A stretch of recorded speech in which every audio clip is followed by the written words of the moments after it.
Assalamualaikum warahmatullahi wabarakatuh.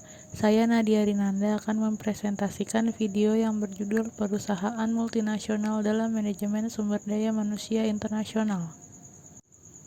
Perusahaan multinasional dalam manajemen sumber daya manusia internasional merupakan perusahaan yang memiliki banyak cabang perusahaan di berbagai negara, di mana biasanya perusahaan multinasional memiliki kantor pusat untuk mengkoordinasi manajemen secara global.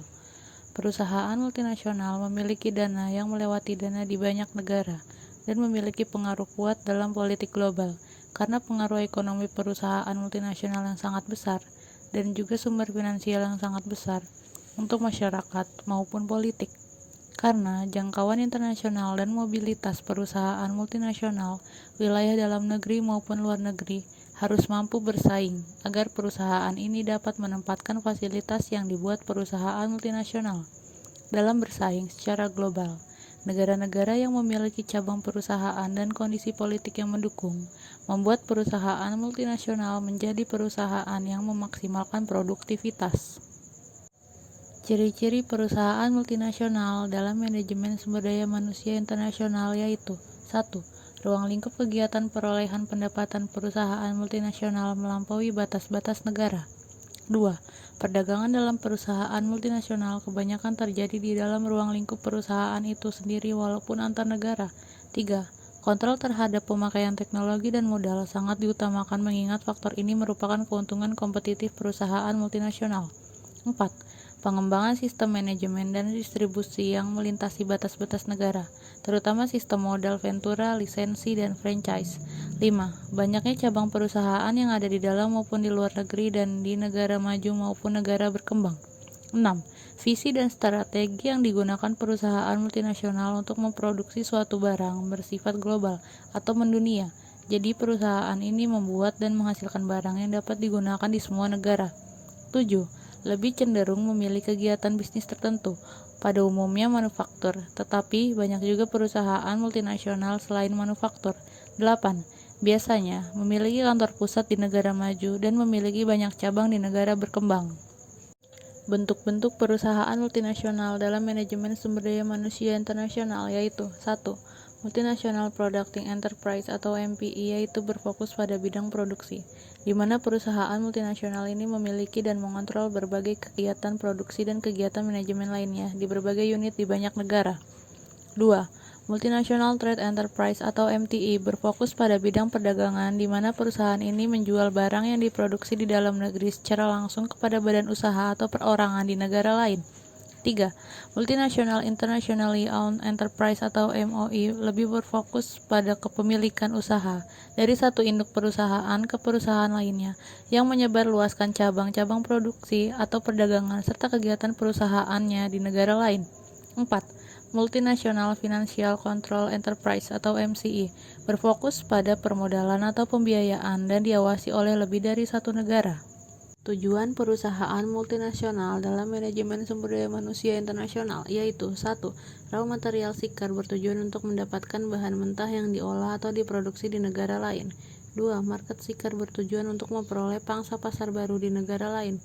3. Cost minimalizer seeker bertujuan untuk mencapai efisiensi biaya di mana investasi memungkinkan biaya produksi menjadi lebih rendah. 4. Risk minimalizer seeker bertujuan untuk menurunkan risiko produksi dan penjualan dengan mencari lokasi baru di negara lain. 5. Profit maximization trade-off with of cost minimization bertujuan agar perusahaan dapat memaksimalkan keuntungan dengan mengurangi biaya produksi yang serendah-rendahnya. 6. Fund seeker ada dalam manajer finance, suatu perusahaan yang bertujuan untuk memperoleh pendanaan dengan meminjam bank ketika dapat menunjukkan performa positif terkait penggunaan dana tersebut secara optimal demi menghasilkan return semaksimal mungkin. 7. Penguatan struktur perusahaan yaitu dengan melayani pasar luar negeri.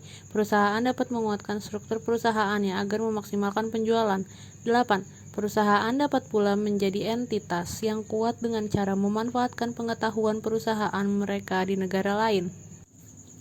Kelebihan perusahaan multinasional yaitu 1. Menambah devisa negara melalui penanaman modal pada bidang ekspor.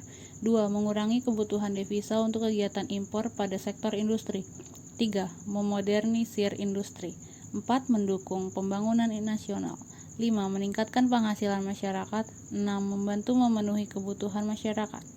Kekurangan perusahaan multinasional yaitu 1. Bisa mematikan perusahaan lokal. 2. Ekspor keuntungan. 3. Dampak terhadap budaya dan sosial. 4. Kualitas kesehatan dan keselamatan pekerja yang rendah. 5. Dapat menyebabkan kerusakan lingkungan. 6. Pekerja yang disediakan berketerampilan rendah. Beberapa contoh perusahaan multinasional yang ada di Indonesia yaitu Google, Adidas, KFC, Nestle, Microsoft, dan Unilever. Perusahaan multinasional atau multinational corporation merupakan sebuah badan usaha yang memiliki, mengendalikan, dan mengelola fasilitas-fasilitas produksi yang tersebar di sejumlah negara. Biasanya, perusahaan multinasional mempunyai banyak cabang yang ada di berbagai negara di seluruh dunia, baik di negara maju maupun berkembang.